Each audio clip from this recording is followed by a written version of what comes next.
Oh, howdy all, grab yourselves a beer, it is time for some part of Exile discussion. Today I wanted to give some first impressions of the Endless Delve event, and also to give a bit of a sense as to how the raider that I've chosen to play is functioning. Now, because of some technical issues at the start, I'm quite a bit behind the pace I'd like to be at the moment. I have just hit level 37, as you can see on screen there, and I'm currently dealing with monsters that are delve level 33. In terms of how the build's going, as you can see, it's working just fine. It's not been extraordinary, but it has been fine.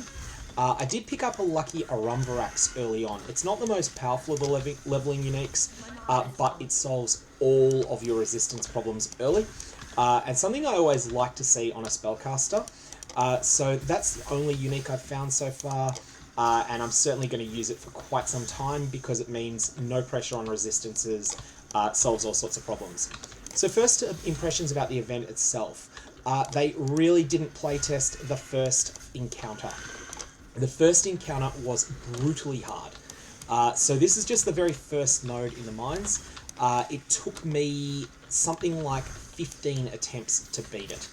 That's because you have no gear at all, and as a result, you're entirely dependent upon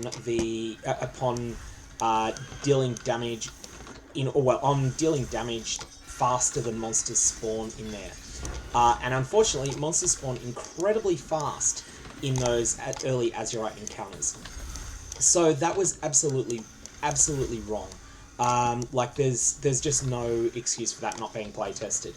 Once you get past that first encounter, once you hit about level 7, the league starts to function. But yeah, they really needed to tone down the first encounter something significant. I'm pretty sure that I died more times on that first encounter than I have died since. In fact, I died more times on that first encounter than I would normally die in leveling a character whilst playing recklessly in softcore.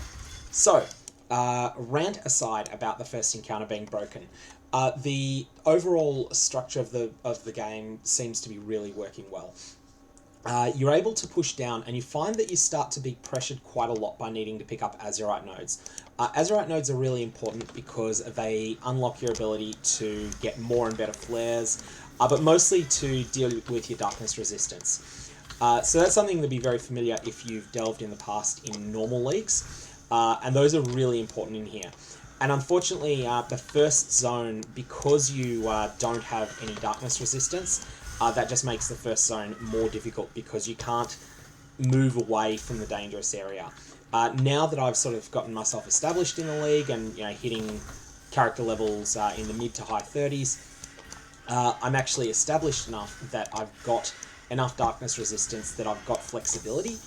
When I'm fighting a difficult encounter, I can just go, oh, you know what, let's just jump out into the darkness for a second, I'll be safe.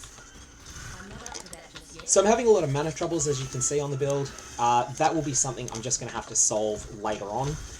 Currently, I've been trying to get myself to set myself around the passive tree to the most important damage nodes as quickly as possible.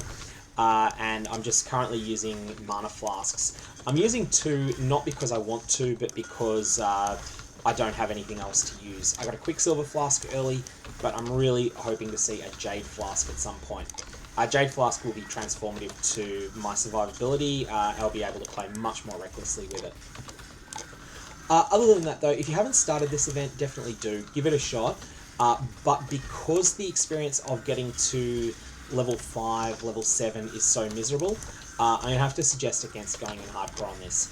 Even if you are normally a hardcore player, the experience of the first few levels is really bad. It's like the Gauntlet. It's like the Coast in the Gauntlet. If you played in the Gauntlet event that streamer Zizran ran recently, the entirety of the first few levels is like the Coast zone in the Gauntlet, where everything is dealing overwhelming amounts of damage, but you're also getting monsters spawning faster than you can really deal with them. Anyways, that's a quick update. Despite that flaw, this event has been a lot of fun, and I highly recommend giving it a shot. And I won't, someone corrected me in the last one, I said I'll see you in the mines. I won't see you in the mines because it's solo self-found. But have fun, and I'll catch you around.